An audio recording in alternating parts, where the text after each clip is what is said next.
C'est une chance pour le conservatoire d'accueillir un gamelan, c'est très très rare. Et puis c'est aussi pour moi très important de proposer des projets au conservatoire qui puissent toucher un maximum de public. Là, cette semaine, on a eu des scolaires, nos propres élèves, soit CHAM, soit en horaire traditionnel. Et puis là, aujourd'hui, on avait des familles, donc c'est une richesse pour le conservatoire d'avoir des projets comme ça, je pense.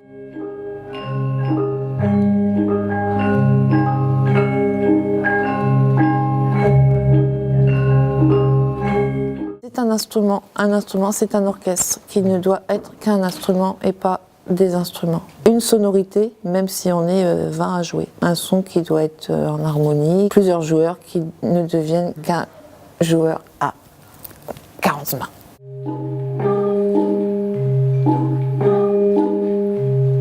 Dès le départ, j'étais dans la transmission orale comme autrefois à Java, donc qui était très importante, qui se perd un petit peu, mais avec quand même toujours cette préoccupation. De toute façon, on ne joue jamais avec une partition devant les yeux, elle est éventuellement posée sur le côté, parce qu'il y a une notation qui est ancienne, un système de notation. Moi, je suis très sensible à cette transmission dans le jeu direct, par des signes.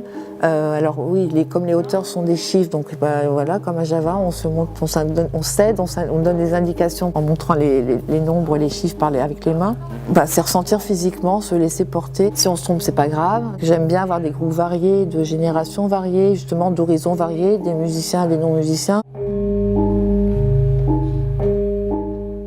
Le stage intensif, il a regroupé 8 adultes qui, pour la plupart, sont élèves ou ont un lien avec le conservatoire, mais pas tous.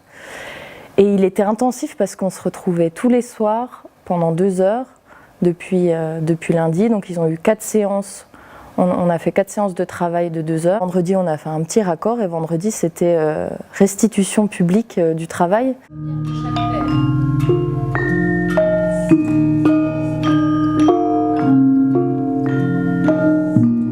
Avec les élèves du conservatoire, c'était vraiment un choix de la part de Sylvie d'avoir vraiment des élèves qui ne savaient même pas à quoi s'attendre visuellement. Donc les enseignants ont eu pour consigne de garder la surprise. Donc ils exploiteront après, la semaine prochaine, tout ce qu'ils ont fait. Mais par contre, on a préparé les scolaires, les 4 classes qui sont venues. Moi, j'y suis allée une fois il y a quelques semaines pour déjà avoir un premier contact avec eux, leur expliquer un petit peu certains éléments du gamelan, quel type d'instrument composait le gamelan, commencer à apprendre un chant en indonésien, mais tout ça sans voir de visuel, on a juste écouté.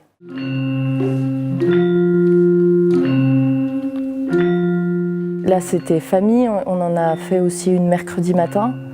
Et là, pour le coup, c'était vraiment du très ponctuel. On les a vus qu'une fois cette semaine. Et là, pareil, c'est super parce qu'on mélange parents et enfants sont au même niveau. Les parents ne savent pas plus que les enfants, ce qui est rare, et ce que les enfants apprécient vraiment. Ça crée des moments très particuliers et rares pour les enfants de partager un moment comme ça de musique avec les parents.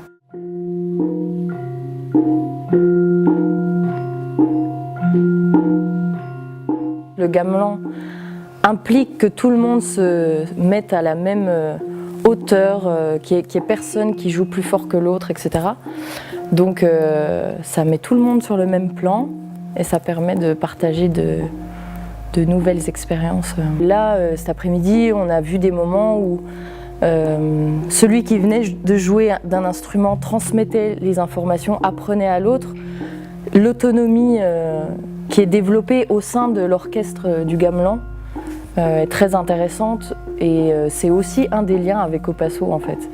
C'est que tout ce petit monde se suffit à lui-même et peut créer de beaux moments musicaux sans trop d'expérience en fait.